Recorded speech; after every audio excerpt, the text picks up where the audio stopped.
శ్రీ గురుభ్యో నమః. సదాశివసమారంభాం శంకరాచార్యమధ్యమాం అస్మదాచార్యపర్యంతాం వందే గురుపరంపరాం. శుక్లాంబరధరం విష్ణుం శశివర్ణం చతుర్భుజం ప్రసన్నవదనం ధ్యాయే సర్వవిఘ్నోపశాంతయే. ఎస్ఎస్సి ఛానల్ ప్రేక్షకులందరికీ కూడా క్రోధి నామ సంవత్సర ఉగాది శుభాకాంక్షలతో ఈనాటి మనం ఉగాది పండుగను గురించి పంచాంగ శ్రవణం కార్యక్రమాన్ని మనం నిర్వహించుకుంటున్నాం.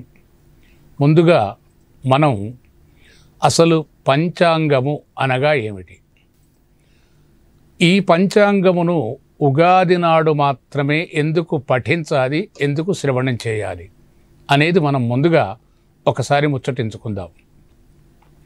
అంటే పంచాంగాన్ని ఎందుకు ఇంత గొప్ప విశేషత అంటే, శ్రీ కళ్యాణ గుణావహం రిపుహరం దుస్వప్న దోషాపహం గంగా స్నాన విశేష పుణ్యఫలదము గోదాన తుల్యం నృణాం ఆయుర్వృద్ధిదముత్తమం శుభకరం సంతాన సంపత్ప్రదం నానాకర్మ సుసాధనం సముచితం పంచాంగమాకర్ణ్యతాం. శ్రీ కళ్యాణ గుణావహం అన్నాడు. అంటే ఈ పంచాంగాన్ని గనక మనం ఈరోజు పఠించటం ద్వారా శుభకరమైనటువంటి యొక్క ఫలితములు లభిస్తవి. శ్రీ కళ్యాణ గుణావహం రిపుహరం, రిపుహు అంటే శత్రువులు, హరము అంటే హరించునది.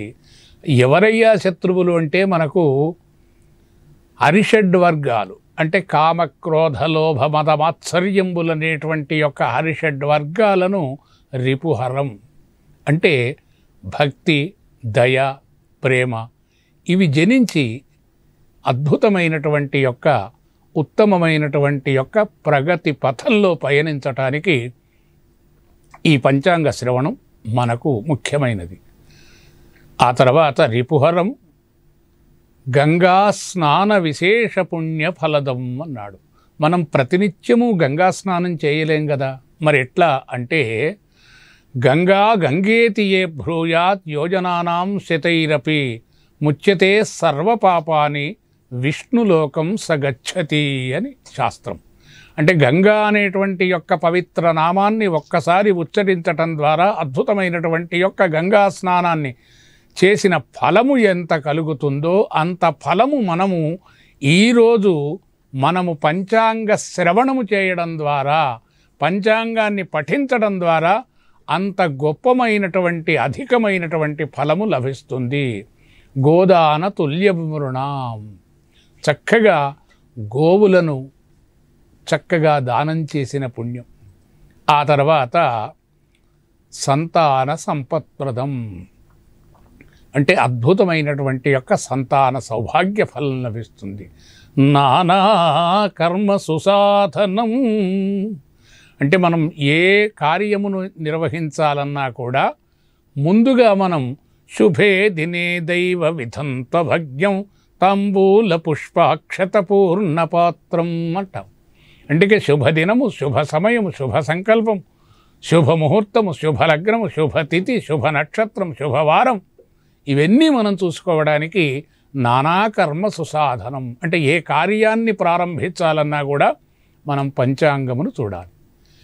సంతాన సంపత్ప్రదం నానాకర్మ సుసాధనం సముచితం పంచాంగం ఆకర్ణ్యతాం అన్నాడు.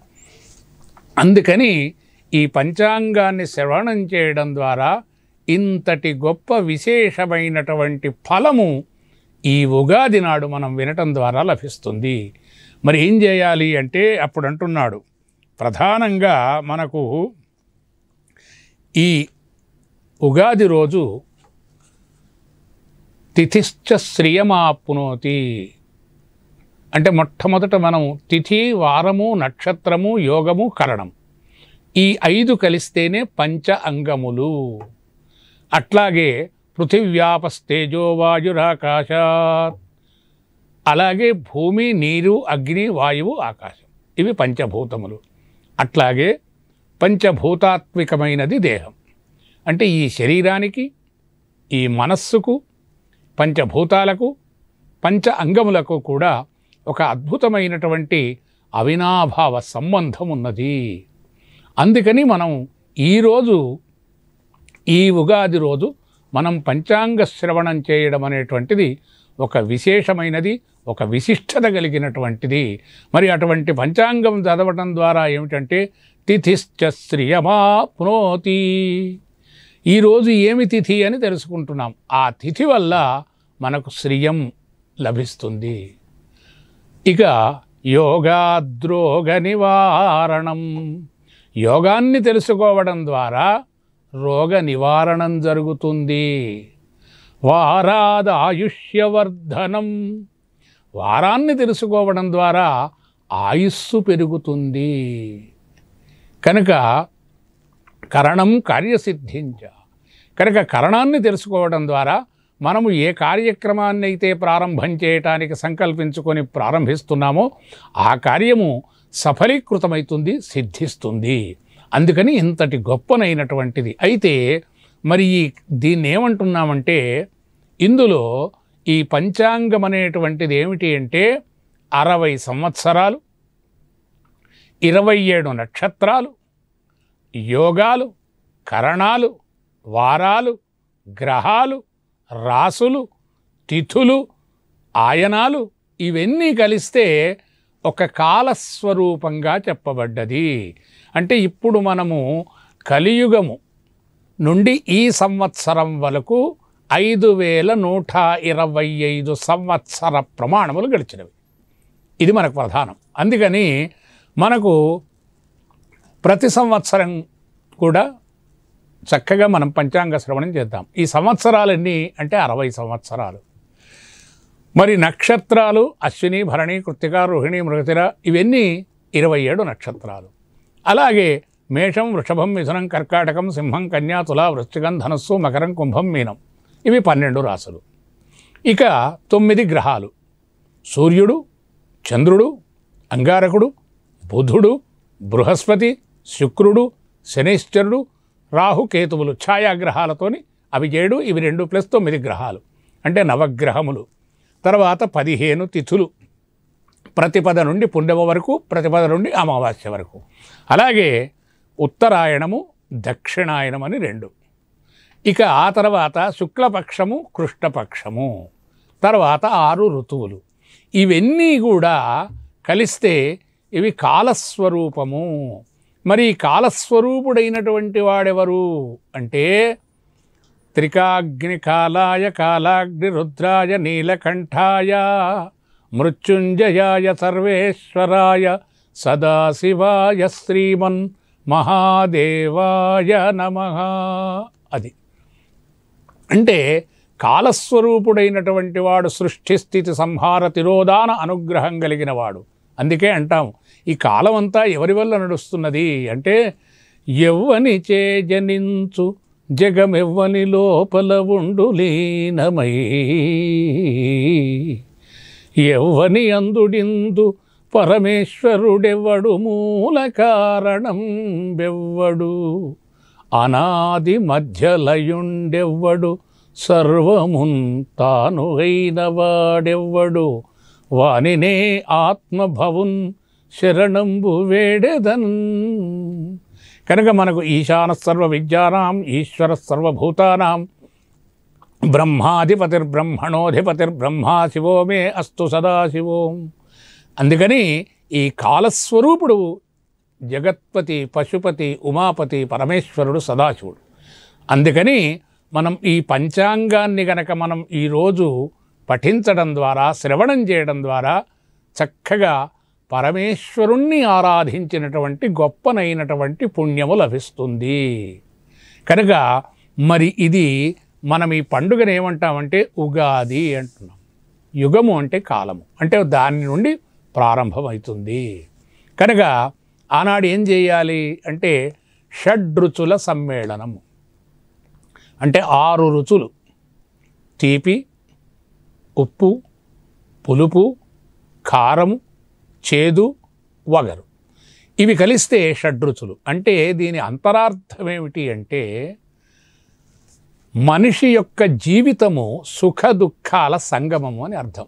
అంటే ఉదయము కాలము, రాత్రి కాలం, అట్లాగే ఒడుదుడుకులు, అంటే ఈ కాలస్వరూపం ఎవరికి కాలమొక్క రీతి గడువబోదు అంటాడు. అంటే ఎవరికీ కూడా కాలం ఒకే రకంగా ఎప్పుడూ జరగదు.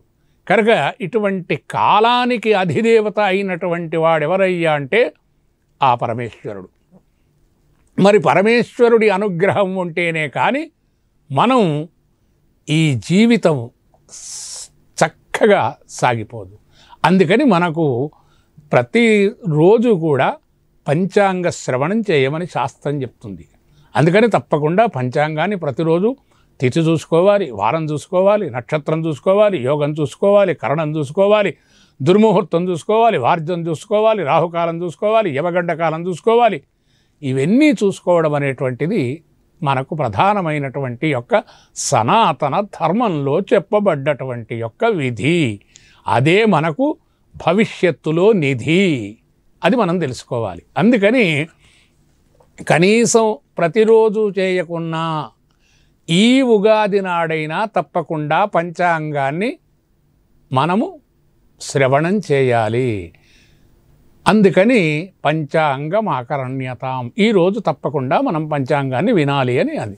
అంటే ఈ పంచాంగం అనేటువంటిది ఏమిటి అంటే ఈ నవగ్రహాలు కూడా వారి వారి స్థానాలు మారుతుంటాయి, వారి వారి ఆధిపత్యాలు మారుతుంటాయి.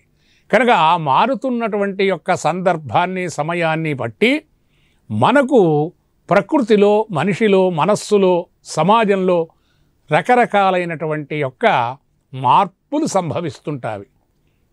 కనుక అటువంటి మార్పులు ఏ విధంగా సంభవిస్తవి, మరి దానికి నివారణ ఏమిటి అంటే మనకు చెప్తున్నాము. ఏదైనా ఒక సందర్భంలో గ్రహచారం బాగాలేదు అంటే దానికి చెప్పాడు, తచ్చాంతి ఔషధైర్దానై జపహోమసురార్చనై అన్నాడు. చక్కగా జపము, హోమము, సురార్చన, దేవతారాధన, తీర్థము, క్షేత్రము, సందర్శనము, మహాత్ముల సందర్శనము. అందుకే అంటాము సత్సంగత్వే నిస్సంగత్వం, నిస్సంగత్వే నిర్మోహత్వం, నిర్మోహత్వే నిశ్చలతత్వం, నిశ్చలతత్వే జీవన్ముక్తి. భజ గోవిందం భజ గోవిందం, గోవిందం భజ మూఢమతే. మరి ఇవి సత్పురుషుల యొక్క సాంగత్యము కావాలంటే సద్గ్రంథ పఠనం కావాలి. మరి ఆ సద్గ్రంథ పఠనం కావాలంటే పంచాంగం ఆకరణ్యత, అంటే మనం పంచాంగాన్ని సద్గ్రంథం అంటే ఎవరి దగ్గరైతే ఈ పంచాంగము ఉంటుందో వారికి గ్రహానుగ్రహము కలుగుతుంది, పరమేశ్వరానుగ్రహము కలుగుతుంది.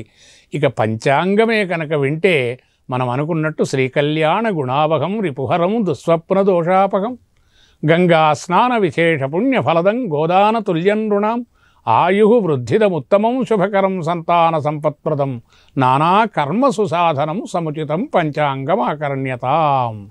అందువల్ల పంచాంగము ఇంత గొప్ప విశిష్టత కలిగినది. అందుకని పంచాంగం అనేటువంటిది. ఆ తర్వాత పచ్చడి, అంటే ఈ పచ్చడి అనేటువంటిది ఏమిటంటే ఒక అద్భుతమైనటువంటి ఔషధి, అంటే ఒక ఔషధంలాగా పనిచేస్తుంది. ఎందుకంటే కాలము యొక్క మార్పు జరిగినప్పుడు ఆ కాలానికి అనుగుణంగా మన శరీరము సహకరించాలంటే తత్సంబంధమైనటువంటివి. అందుకని అందులో ఏమున్నది, వేప పువ్వు, చింతపండు, ఆ తర్వాత ప్రధానమైనటువంటి పులుపు, వగరు, చేదు, ఇవన్నీ యొక్క షడ్రుచుల సమ్మేళనం ద్వారా శరీరానికి సంబంధించి సమశీతోష్ణ స్థితిని పెట్టి శరీరము చక్కగా ఆరోగ్యవంతంగా తేజోవంతంగా ఉండటానికి మనకు ప్రధానమైనటువంటిది పంచాంగ శ్రవణము, పచ్చడి సేవనము. ఇక మరి ఈరోజు చేసేది ఏమిటంటే నూతన వస్త్రధారణం, చక్కగా కొత్త బట్టలను ధరించి షడ్రుచుల సమ్మేళనమైనటువంటి యొక్క పచ్చడిని స్వీకరించి ఆ తర్వాత షడ్రసోపేతమైనటువంటి భక్ష్య భోజ్య చోష్య లేహ్య పక్వ పదార్థములైనటువంటి యొక్క రుచికరమైన శుచికరమైన భోజనాదులను స్వీకరించి చక్కగా నూతన వస్త్రాలను ధరించి ఆ పచ్చడిని స్వీకరించి దేవతా దర్శనం చేయాలి. అంటే దేవాలయానికి వెళ్ళాలి. దేవాలయానికి వెళ్ళి చక్కగా దేవతా దర్శనం చేసుకొని ఆ దేవాలయాల్లో కానీ లేదా మనకు సానుకూలమైతే ఇంట్లో కానీ పంచాంగ శ్రవణమును వినవలెను. అందుకని మీ అందరికీ ఈ పంచాంగ శ్రవణ ఫలము కావాలి అని అందరికీ, అంటే పంచాంగ శ్రవణ ఫలం వలన అద్భుతమైనటువంటి గొప్ప భగవద్ అనుగ్రహం లభిస్తుంది. మరి అందరికీ లభించాలంటే ఎలా అంటే ఇదిగో ఈ ఎస్ఎస్సి ఛానల్ ద్వారా అందరికీ కూడా ఈ ప్రసార మాధ్యమం ద్వారా మనం చేస్తున్నటువంటి ఈ పంచాంగ శ్రవణం కనుక వింటే చక్కగా మన ఇంట్లోనే కూర్చుండి మన టీవీలో చక్కగా మనం ఈ పంచాంగ శ్రవణం వింటే పరిపూర్ణమైనటువంటి భగవద్ అనుగ్రహము కలుగుతుంది అనేది మనకు శాస్త్రాలు చెప్పుతున్నవి. ఇవి శాస్త్రవచనం కనుక ఇప్పుడు మనం పంచాంగంలో ఏ విధంగా ఏ రకమైనటువంటి ఆధిపత్యము ఎవరెవరు ఏ రకంగా ఉన్నారు అంటే ఇక్కడ ప్రధానంగా మనకు రాజు అయినటువంటి వాడు ఈ క్రోధినామ సంవత్సరానికి రాజు ఎవరయ్యా అంటే కుజుడు. అతన్ని మనం మంగళుడు అంటాం, భౌముడు అంటాం, అంగారకుడు అని కూడా పిలుస్తాం. అందుకని ధరణీ గర్భసంభూతం విద్యుత్కాంచన సన్నిభం కుమారం శక్తిహస్తంచ మంగళం ప్రణమామ్యహం. కనుక ముందుగా రాజు అయినటువంటి వాడు అంటే మనకు ప్రధానంగా ఏ రోజైతే మనకు ఉగాది పండుగ వస్తుందో ఆ పండుగ వచ్చే రోజుకు అధిపతి అయినటువంటి వాడే రాజు అవుతాడు. అందుకని మనకేమిటి మంగళవారం అయింది మనకు ఉగాది. అందుకని మంగళో మంగళప్రద. ఈ మంగళప్రదం అయినటువంటి యొక్క మంగళవారానికి అధిపతి ఎవరు అంటే అంగారకుడు. అతడే కుజుడు, అతడే భౌముడు. కనుక అంగారకుడు రాజు. ఇక మంత్రి అయినటువంటి వాడు శని. నీలాంజన సమాభాసం రవిపుత్రం యమాగ్రజం ఛాయామార్తాండ సంభూతం తం నమామి శనైశ్చరం అన్నాడు. అందుకని శనైశ్చరుడు అనేటువంటి వాడు మంత్రి, అంటే ఆలోచనా విధానాలు. అంటే ఒక రాజు ఒక మంత్రి, అంటే రాజు ఏమో కుజుడు, మంత్రి మనకు శనైశ్చరుడైండు. ఇక ప్రధానంగా మేఘాధిపుడు కూడా శనివి. రసాధిపుడైనటువంటి వాడు బృహస్పతి. అందుకని బృహస్పతి. ఇక పురోహితుడు కూడా కుజుడే. ఇక గ్రామపాలకుడైనటువంటి వాడు కూడా శనైశ్చరుడే. ఇక దైవజ్ఞుడైనటువంటి వాడు శుక్రుడు. స్థాన సంరక్షకుడు, ఇది ప్రధానమైనటువంటిది. అంటే స్థానాన్ని రక్షించేవాడు ఎవరయ్యా అంటే బలరాముడు. ఇక ప్రధానంగా పశుపాలకుడైనటువంటి వాడు యముడు. కనుక వీటిని బట్టి మన పంచాంగానికి సంబంధించినటువంటి యొక్క ఈ వత్సరంలో ఈ సంవత్సరంలో ఆయా సందర్భానుసారంగా మనకు ఫలాలను చూసుకోవాలి. అందుకని ఇక్కడ భౌమస్య రాజే అంటే ఈ రాజు కుజుడగుట వలన కొంచెం ఇతరత్రములైనటువంటి యొక్క అగ్నిభయము, చోరభయము, శస్త్రభయము ఉండే అవకాశములు ఉన్నవి. ఇక మంత్రి అయినటువంటి వాడు శని. మరి శని మంత్రి అయితే ఏం ఫలం వస్తుందంటే మందవృష్టి మందస్య. కనుక కొంచెం పంటలు కానీ వర్షాలు కానీ మందముగా అంటే మెల్లగా ఆలస్యంగా వచ్చే అవకాశం ఉంది. తర్వాత ఏ నిర్ణయాలైనా ఏ ఆలోచనలైనా కూడా త్వరగా నిర్ణయించుకోక చాలా ఆలోచనతో ఉంటాము. ఇక తర్వాత సేనాధిపతి శని అగుట వలన కొంచెం అప్పుడప్పుడు ఒక రకమైనటువంటి వైషమ్యములు, వైరుధ్యాలు, యుద్ధములు వచ్చే అవకాశం ఉంది. ఇక మేఘాధిపుడైనటువంటి వాడు శనైశ్చరుడు గనక వర్షమునకు కొంచెం, అంటే వర్షానికి కొంచెం మనం వేచి చూడవలసిందే. అందుచేత ఇక గురువు రసాధిపతి అయినాడు గనక మనకు బంగారము, వెండి ఇవన్నీ సమృద్ధిగా లభించినను కానీ ధరలు మాత్రం హెచ్చుగానే ఉంటాయన్నది సత్యం. ఇక పశుపాలకుడైనటువంటి వాడు ఎవరు అంటే యముడు. ఆయన నిజంగా యముడు కాదు, యమధర్మరాజు, ధర్మానికి ప్రతీక. అందుకని ఈ సంవత్సరం పశుపాలకుడగుట చేత కొంచెం అల్పవృష్టి, పాడి పంటలు, పశు సంపద కొంచెం తక్కువగా ఉండే అవకాశం ఉంది. స్థాన సంరక్షకుడైనటువంటి యొక్క బలరాముడు గనక ఇక ప్రాణకోటి మాత్రం మనం ఏదైతే అనుకున్నామో అది లేకుండా బలరాముడి యొక్క అనుగ్రహం ద్వారా సుభీక్షంగా, ఆనందంగా, సుఖంగా ఉంటాము. ఇక ప్రధానమైనటువంటిది పుష్కరము. అంటే ఈసారి పుష్కర ఏ నదికి వచ్చింది అంటే నర్మదా నదికి పుష్కర వచ్చింది. ఎప్పుడిది?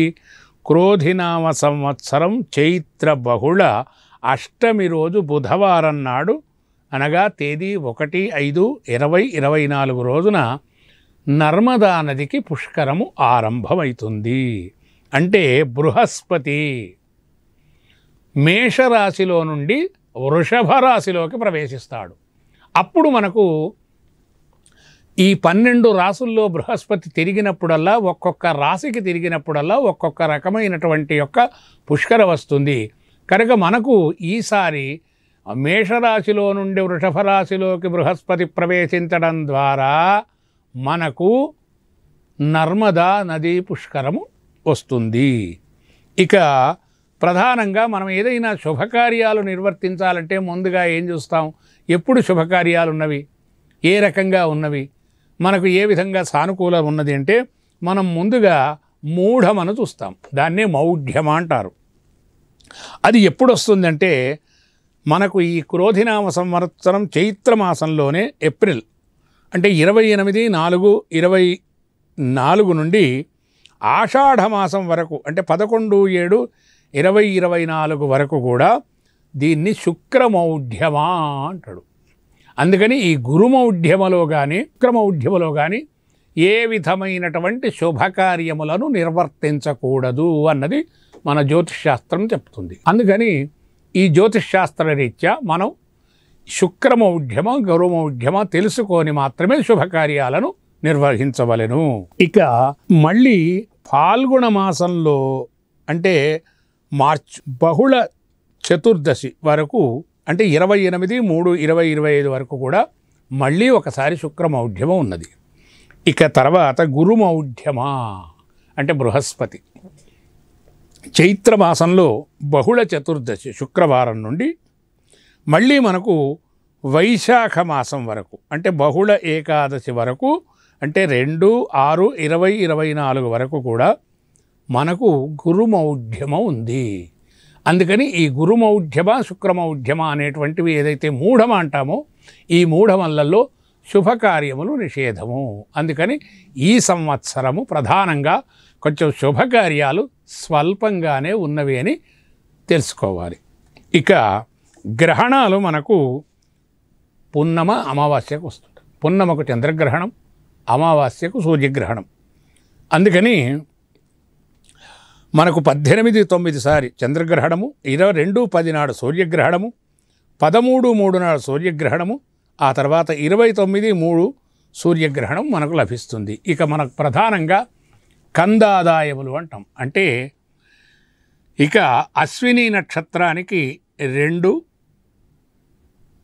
ఆ తర్వాత 1 ఈ కంద ఆదాయములను ప్రధానంగా అశ్విని 2, భరణి 5, కృత్తిక లేదు, రోహిణికి 3, మృగశిర 6, ఇక పునర్వసు 4, పుష్యమి 7, ఆశ్లేష, మఘ 5, పూర్వ ఫల్గుని ఏమీ లేదు, ఉత్తర ఫల్గుణి 3, హస్త నక్షత్రం 6, చిత్తా నక్షత్రం 1, స్వాతి నక్షత్రం 4, 7 విశాఖ, అనురాధ 2, జ్యేష్ఠ.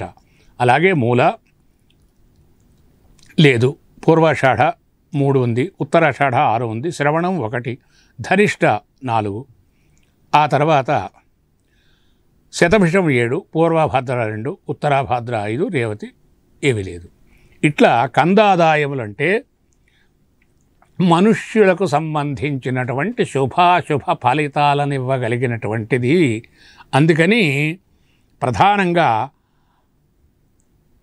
మొదటి గనక 0 ఉంటే మహావ్యాధిని, మధ్యలో 0 గనక వస్తే మనోవ్యధ అని, చివరి 0 అయితే స్వల్ప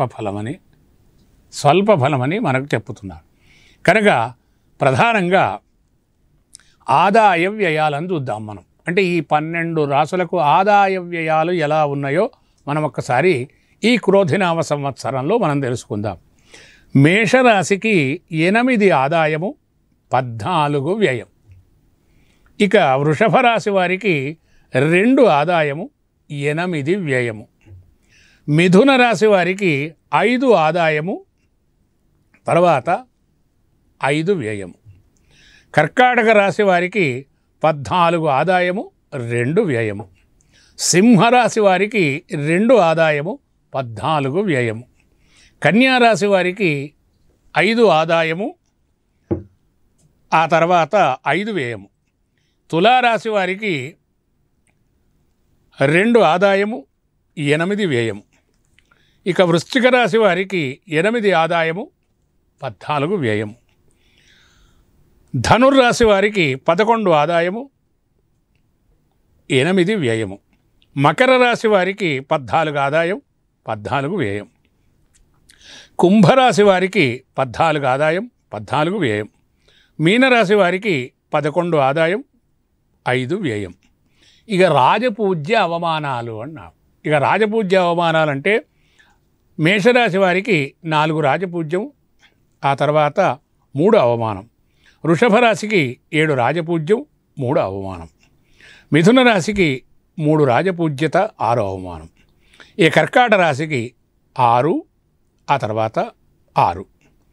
సింహరాశి వారికి 2 రాజపూజ్యత, 2 అవమానం. కన్యారాశి వారికి 5 రాజపూజ్యత, 2 అవమానం. తులారాశి వారికి 1 రాజపూజ్యత, 5 అవమానం.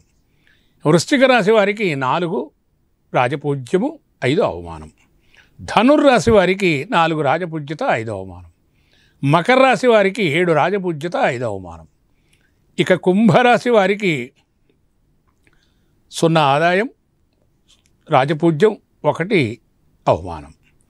ఇక మీనరాశి వారికి 2 రాజపూజ్యత, 4 అవమానం. అంటే ఈ విధంగా ఆదాయ వ్యయాలను మనం తెలుసుకోవడం ద్వారా మనము భవిష్యత్తులో ఉండబడేటువంటి యొక్క ప్రధానమైనటువంటి యొక్క స్థితులను మనం తెలుసుకొని మరేం చేస్తాం? తచ్చాంతి ఔషధైర్దానై జపహోమసురార్చనై అన్నాడు. కనుక మనకు ఇక ప్రధానంగా 12 రాసులకు ఏ రకంగా ఫలాలు ఉన్నాయో మనం తెలుసుకుందాం. ఈ గురువు 34-24 వరకు మేషరాశిలోనే ఉంటున్నాడు. అందువలన ఈ మేషరాశి వారికి కొంచెం స్వల్ప ఫలం. ఆ తర్వాత 1-5-2 వత్సరాంతం వరకు అంటే 2వ స్థానంలోకి బృహస్పతి ప్రవేశించడం ద్వారా చక్కటి శుభఫలం కలుగుతుంది. అంటే మనం అనుకున్నటువంటి యొక్క కార్యసిద్ధి కలుగుతుంది. అంటే మేషరాశి వారికి వచ్చేటువంటి యొక్క ఫలం. ఇక వృషభ రాశికి 12వ స్థానంలో నుండి 1వ స్థానంలోకి ప్రవేశిస్తున్నాడు.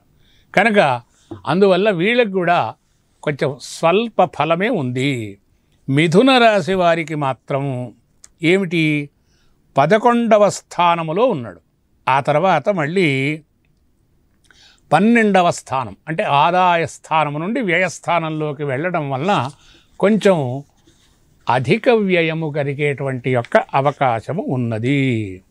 కర్కాటక రాశి వారికి ఏమిటి అంటే 10వ స్థానము అంటే కర్మస్థానంలో నుండి లాభస్థానంలోకి వస్తున్నాడు కనుక వీళ్లకు చక్కటి కార్యసిద్ధి కలుగుతుంది. అంటే కర్కాటక రాశి వారికి వారేదైనా సంకల్పించుకుంటే ఆ కార్యము విజయవంతమవుతుంది బృహస్పతి యొక్క అనుగ్రహం వలన. సింహరాశికి ఇప్పుడు ప్రస్తుతం భాగ్యస్థానంలో ఉన్నాడు. ఆ తర్వాత మళ్ళీ కర్మస్థానంలోకి ప్రవేశించడం ద్వారా స్వల్ప ఫలము కలుగుతుంది. అంటే అనుకున్నటువంటి యొక్క కార్యము కొంచెం ఆలస్యంతో నిర్వహించబడుతుంది. ఇక కన్యా రాశి వారికి ఎట్లా అంటే 8వ స్థానంలో ఉన్నాడు ఇప్పుడు ప్రస్తుతం. అంటే 8వ స్థానములో నుండి 9వ స్థానం అంటే ఆరోగ్య స్థానము నుండి 9వ స్థానము భాగ్యస్థానము లాభస్థానంగా చెప్పబడ్డది కనుక కన్యారాశి వారికి ఈసారి చక్కగా ఏ కార్యము సంకల్పించినా కూడా జయప్రదము లాభప్రదంగా ఉంటుంది అని మనకు చెప్పబడ్డది. ఇక తులారాశి వారికి 10వ స్థానము 7లో ఉంది. అంటే 7వ స్థానములో ఉండటం వలన కార్యాచరణం అంటే చక్కగా ఉంటుంది. కానీ మళ్ళీ వత్సరాంతంలో 8వ స్థానంలోకి రావడం వలన కొంచెం తులారాశి వాళ్ళు దైవ సేవ చేసుకోవడం అవసరం. ఇక వృశ్చిక రాశి వారికి 6వ స్థానములో నుండి 7వ స్థానంలోకి ప్రవేశిస్తున్నాడు. అంటే వాళ్లకు కుటుంబ సౌఖ్యము, సంతాన సౌఖ్యము, ఉద్యోగంలో విజయము ఇటువంటి యొక్క ఫలితాలు లభిస్తున్నాయి. ఇక ధనుర్రాశి వారికి 5వ స్థానములో నుండి మళ్ళీ 6వ స్థానం అంటే మిశ్రమ ఫలం కలుగుతుంది ధనుర్రాశి వారికి.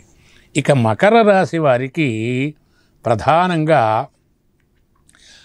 అంటే 4వ స్థానం అర్థాష్టకములో నుండి 5వ స్థానంలోకి రావడం వలన వాళ్లకు అద్భుతమైనటువంటి ఫలాలు కలుగుతాయి మకర రాశి వారికి చక్కగా. ఇక కుంభరాశి వారికి ప్రధానంగా ఎలా అంటే 3వ స్థానములో నుండి అంటే 3వ స్థానం నుండి 4వ స్థానంలోకి వస్తున్నారు కనుక కుంభరాశి వారు ఏదైనా కార్యాన్ని ఆలోచించేటప్పుడు కొంచెం విశేషంగా విచారణ చేయాలి. తర్వాత దైవ సేవ ప్రధానంగా చేసుకోవాలి. ఈశ్వరారాధన ముఖ్యం. ఇక మీనరాశి వారికి 2 నుండి 3 అంటే మిశ్రమ ఫలం కనుక మొత్తానికి 12 రాసులు కూడా మిశ్రమ ఫలాన్ని కలిగి ఉన్నవి కనుక ఏది ఏ రకంగా అయినా కూడా ఎవరికీ పరిపూర్ణమైనటువంటి శుభఫలాలు కానీ ఎవరికీ పరిపూర్ణమైనటువంటి ఇతరత్రమైన సమస్యలు కానీ రావు. అంటే 2 కూడా సుఖదుఖ సమాహారం ఈ పంచాంగం కనుక ఈ పంచాంగంలో ఉన్నటువంటి యొక్క గ్రహాల యొక్క ఆధిపత్యం వలన మనం గ్రహాలు అనుకూలంగా ఉన్నవాళ్ళు కానీ గ్రహానుకూలత లేని వాళ్ళు కానీ ఏం చేయాలి అంటే చక్కగా శివారాధన చేయాలి. ఆ తర్వాత అమ్మవారిని ఆరాధించాలి. తర్వాత విష్ణు ఆరాధన చేయాలి. అమ్మవారిని ఆరాధించడం వలన యా దేవి సర్వభూతేషు శక్తి రూపేణ సంస్థిత నమస్తస్యై నమస్తస్యై నమస్తస్యై నమో నమః. శక్తి కావాలి, పవర్. మరి అది ఎలా లభిస్తుంది అంటే అమ్మవారు అనుగ్రహం చేత. అందుకని మనం బలహీనంగా ఉన్నప్పుడు బలం రావాలంటే అమ్మవారి యొక్క సేవ. మనస్సు ఆనందంగా ఉండాలి. ఏ కార్యక్రమము కానీ అది ఉద్యోగం కావచ్చు, వ్యాపారం కావచ్చు, ఇతరత్రమైనటువంటి మనం నిర్వహించేటువంటి యొక్క వృత్తుల్లో ప్రగతి పథంలో పయనించాలి అంటే శ్రీ మహావిష్ణువును మనము ఆరాధించాలి. అందుకని రేపు వచ్చేది కూడా మనకు ప్రధానంగా మొట్టమొదట వచ్చేది మహావిష్ణువు అవతారమైనటువంటి ధర్మజ్ఞశ్చ కృతజ్ఞశ్చ సత్యవాక్యో దృఢవ్రత అని శ్రీరామ వసంత నవరాత్రులు అంటే వసంతకాలం శ్రీరామచంద్రుడితో మనకు ప్రారంభమవుతుంది. అంటే శ్రీరాముని యొక్క జన్మం కనుక రామో విగ్రహవాన్ ధర్మ రామః సత్యపరాక్రమ కనుక అటువంటి యొక్క శ్రీరామచంద్రుడి యొక్క అద్భుతమైనటువంటి యొక్క పండుగతో మనకు ఉగాది మళ్ళీ పునః అంటే ఉగాది తర్వాత వచ్చే పండుగ కనుక ఆ మహావిష్ణువును ఆరాధించడం ద్వారా మనము చేస్తున్నటువంటి యొక్క కార్యక్రమాలన్నీ కూడా శుభప్రదంగా ఉంటవి.